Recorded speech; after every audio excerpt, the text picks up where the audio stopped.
आम आदमी पार्टी नेता अरविंद केजरीवाल ने कहा है कि लोगों के चाहने पर वह वाराणसी से नरेंद्र मोदी का सामना करने को तैयार हैं। कल बंगलुरु में एक रैली को संबोधित करते हुए अरविंद केजरीवाल ने कहा कि उनकी पार्टी चाहती है कि वह मोदी के खिलाफ चुनाव लड़े।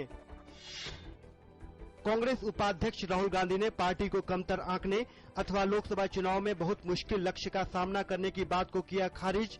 उन्होंने कहा कि आगामी लोकसभा चुनाव के बाद देश में कांग्रेस नेतृत्व वाली यूपीए 3 की सरकार बनेगी। भाजपा नेता रविशंकर प्रसाद ने कांग्रेस उपाध्यक्ष राहुल गांधी के साक्षात्कार पर टिप्पणी करते हुए कहा कि उन्हें सिख विरोधी दंगों के मामलों में चुप्पी तोड़नी चाहिए। उन्होंने कहा कि एसआईटी जांच और तमाम बहसों के बाद अदालतों ने नरेंद्र मोदी को क्लीन चिट दी है। उत्तराखंड के मुख्यमंत्री हरीश रावत ने इन अटकलों को खारिज किया है कि उनके परिवार में से कोई हरिद्वार संसदीय सीट से चुनाव लड़ सकता है। उन्होंने कहा कि ये आखिरी विकल्प होगा और पार्टी इसको लेकर आम सहमति बनाने की कोशिश कर रही है। कांग्रेस अध्यक्ष सोनिया गांधी ने आज दिल्ली में अपने निवास स्थान 10 जनपथ पर खूब धूमधाम के साथ होली का पर्व मनाया। इसमें बड़ी संख्या में पार्टी कार्यकर्ताओं ने भी हिस्सा लिया।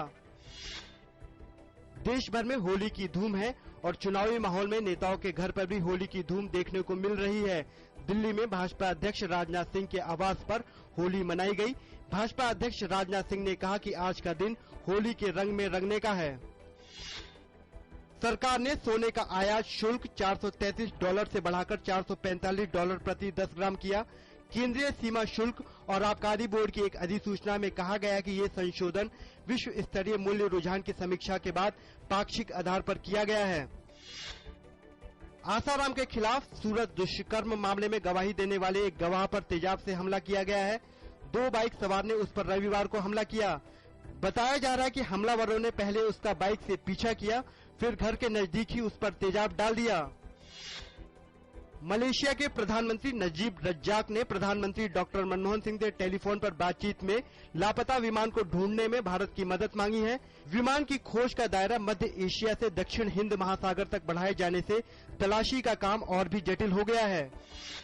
विदेश मंत्री सलमान खुर्शीद ने देवयानी खोबरागड़े मामले को भारत के लिए अति दुखदायी बताया है। उन्होंने इस मामले को बंद करने पर जोर देते हुए कहा कि अमेरिका को इस मामले का राजनीतिक समाधान निकालना चाहिए। क्रीमिया में रविवार को हुए जनमत संग्रह में 95.5% मतदाताओं ने यूक्रेन से निकलकर रूस में शामिल होने की इच्छा जताई है। हालांकि यह जनमत संग्रह विवादित रहा है और केवल 50% मतों की ही गिनती हो पाई है।